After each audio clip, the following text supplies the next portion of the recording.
సంజయ్ గారు తమరి కొడుకు మీద తెలంగాణ ప్రభుత్వం వివక్షపూరితంగా ఎటువంటి కక్ష సాధింపు చర్య చేయడంలే. మీ పట్ల మీరు కేంద్ర మంత్రిగా మీరే స్వయంగా మీ కుమారుడిపై వచ్చిన ఆరోపణలను నిష్పక్షపాతంగా విచారణ చేయడానికి కోరాల్సింది. మీరు దాని మీద ఏదో కుట్ర చేస్తా ఉన్నారు, సానుభూతి కొరకనే ప్రయత్నం చేసే కంటే ఆ అమ్మాయి మిమ్మల్ని కలిసిన మాట వాస్తవమా కాదా, ఆ అమ్మాయితో బాబు తిరిగిన మాట వాస్తవమా కాదా, వాటిని నిరూపణ చేసుకోవడానికి ప్రయత్నం చేసి నిర్దోషిగా అయితే నిర్దోషిత్వం నిరూపించుకోండి.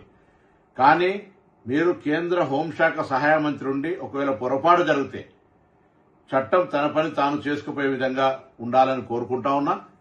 ఇక్కడ ఎవరి పట్ల ఎవరికి తెలంగాణ ప్రభుత్వం వివక్ష లేదు. తెలంగాణ ఆడబిడ్డలను కాపాడే బాధ్యత ఈ ప్రభుత్వం మీద ఉంది. తప్పకుండా తెలంగాణ ఆడబిడ్డలకు విశ్వాసం కలిగజేస్తాను. ఎక్కడ ఇటువంటి చర్యలు జరిగితే వారికి పూర్తిగా సపోర్ట్ గా ఉంటుంది. దాని తర్వాత నిన్న మొన్న కొంత మున్నూరు కాపు సంఘానికి సంబంధించిన నాయకులు కూడా ఏదో వివక్షపూరితంగా వ్యవహారం చేస్తామని చెప్తా ఉన్నారు. నాకున్న సమాచారం మేరకు ఆ అమ్మాయి కూడా సేమ్ మున్నూరు కాపు వర్గానికి సంబంధించిన అమ్మాయి అని తెలిసింది. కాబట్టి ఇందులో ఎవరిని బ్లేమ్ చేయడానికి వాడుతున్నటువంటి అంశం లేదు ఇందులో. కాబట్టి ఈ ముఖ్యమంత్రి గారు కూడా ఈ అంశం మీద విచారణకు ఆదేశించినారు. నిన్న ప్రధానమంత్రి గారి ప్రోగ్రాం ఉండడం వల్ల అందరూ కూడా అదే ఏరియాలో ఉండడం వల్ల కొంత ఒక రోజు ఆలస్యమై ఉండొచ్చు. కానీ ఆ కన్సర్న్డ్ డీసీపీ లేడీ ఆఫీసర్ తోటి విచారణ కొనసాగుతోంది.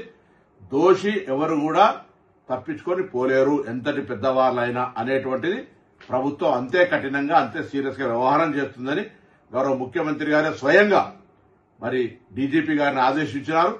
తప్పకుండా ఆ కుటుంబానికి కూడా తెలంగాణ ప్రభుత్వం తెలియజేస్తున్నాం. ఎటువంటి ఆందోళన విచారణలో ఏదైనా నాయకత్వ ఒత్తిడి జరిగి మార్పు జరుగుతుందని మీరు అపోహపడే అవసరం లేదు.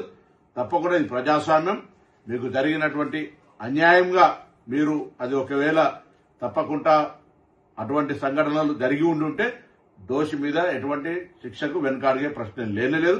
కాబట్టి నేను ఈ సందర్భంలో మరొకసారి మా పార్లమెంటు సభ్యుడిగా మరి కష్టపడి రాజకీయాల్లోకి వచ్చినారు, బ్యాక్వర్డ్ క్లాస్ అంటా ఉన్నారు. దానికి ఎక్కడ కూడా అవన్నీ కూడా ఈ సంబంధించిన ఇష్యూకు సంబంధం లేదు. కాబట్టి మీ పట్ల డెఫినెట్లీ అదే మా పార్లమెంటు మెంబర్ గా మీకు రెస్పెక్ట్ అనేటువంటిది రెస్పెక్టే. కానీ ఇటువంటి సంఘటనల పట్ల మనం వ్యక్తిత్వానికే మచ్చగలిగేటప్పుడు మనమే ఒక అడుగు ముందుకేసి అటువంటి దానికి విచారణకు సహకరించి మనం చేయాల్సి వస్తుంది. లేకపోతే అధికారాన్ని వినియోగించుకొని మనం విచారణకు అడ్డంగా పోయేటువంటి పరిస్థితుల వల్ల మనం దానికి వ్యవహరిస్తున్నట్టు వస్తే ప్రజాస్వామ్యం గౌరవించదు అనే మాటను దయచేసి బండి సంజయ్ గమనించాలని కోరుతా ఉన్నా.